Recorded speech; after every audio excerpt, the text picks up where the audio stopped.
We've got the Vice President of Operations for the Ave Maria Radio Network and also a sports expert. It's Steve Clark joining us now. Hey, Steve, how are you? Ron, I'm doing great. Pat, did you Hi, Steve. notice how Ron introduced the segment? That Ron Uh, says Dave is on. Dave is not with us today, right. but the prisoner exchange has started.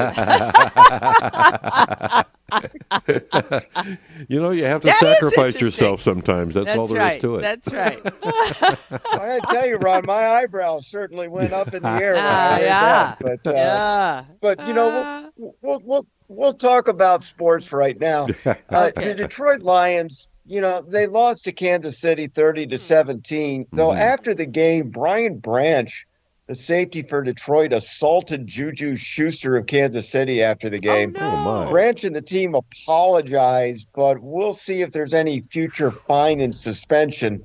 Detroit now trails Green Bay by a half game in the NFC North.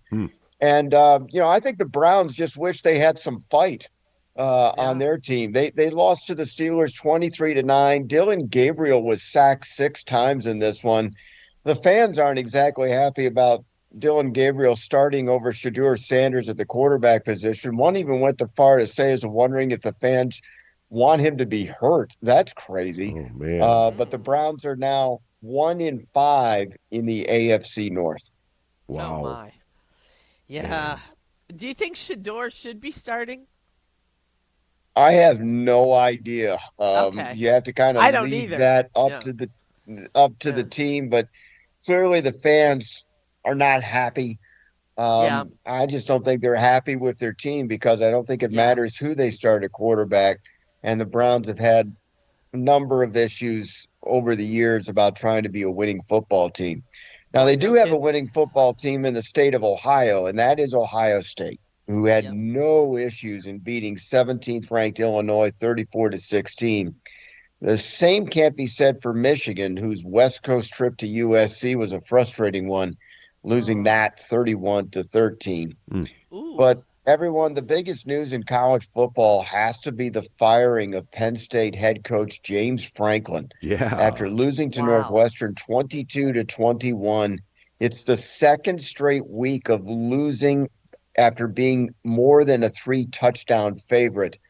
The buyout for James Franklin is nearly $50 million, which means the university and its donors and its season ticket holders will be contributing $50 million for a player not to coach their football team. That's amazing. I don't get this at all. I just don't understand this at all. It just seems early in the season to be firing their coach, right?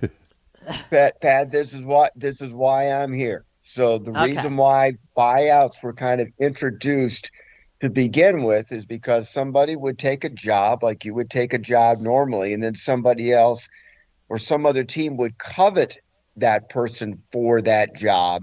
And then next thing you know, the previous place of employment is high and dry. What they decided to do, both to protect the coach and to protect the university, is to come out with these mutually agreed buyout contracts. So that if a coach left a team high and dry, he would have to contribute a significant amount of money back to the university. And if the university fired a coach without cause, that they would have to pay the coach a significant amount of money. Well, the highest buyout in the history of college football was $75 million to Jimbo Fisher at Texas A&M. Oh, yeah. This is now the second largest buyout at $50 million. And I think the third largest buyout was like under 15. But you almost have to assume that this is going to be exceeded over the next few months, because teams like in the Big Ten are looking at Luke Fickell's contract of an over $20 million buyout. Jonathan Smith's at Michigan State is a $30 million buyout. And people were thinking, there's no way a university could afford it. But college football has become a mountain of money. And athletic programs are in a huge amount of debt. The thing is, this mountain is made of paper and can easily collapse. No. And I know it's crazy, but you got to be able to have stable leadership and a belief in success. Otherwise, people will stop donating Yeah. to your Well, football and athletic departments. And just as a symbol, Penn State and Florida State are two teams, two athletic departments that combined in terms of doing long overdue stadium renovation projects are looking at spending $1 billion oh my. between the two football programs, and their teams currently are 6-6. Wow. Wow. Wow. So Steve, you said if they fire without cause. What Mm-hmm. what does that mean without cause? I mean, obviously they fired what? They fired the Penn State guy cuz he couldn't win when he was supposed to. So what is without cause? And that, believe it or not, is without cause. So an Okay. example of somebody being fired for cause is doing something embarrassing enough that will prevent you from being a credible head coach at that institution. So, for Okay. example, let's say somebody was caught stealing money. Uh, Uh-huh. That would be being fired with cause. With Michigan cause. State had to fire their coach for sexual allegations. mm, Got it. It just wasn't bringing enough credibility, so they fire somebody with cause. Okay. wow. Got it.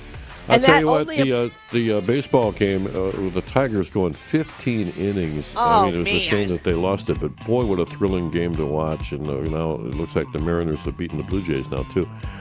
Steve Clark. Well, Ron, thank you for reminding me of that. I appreciate it. I had nearly forgotten this What a over the great weekend. season, though. Man, you got to pat that team Yeah. on the back.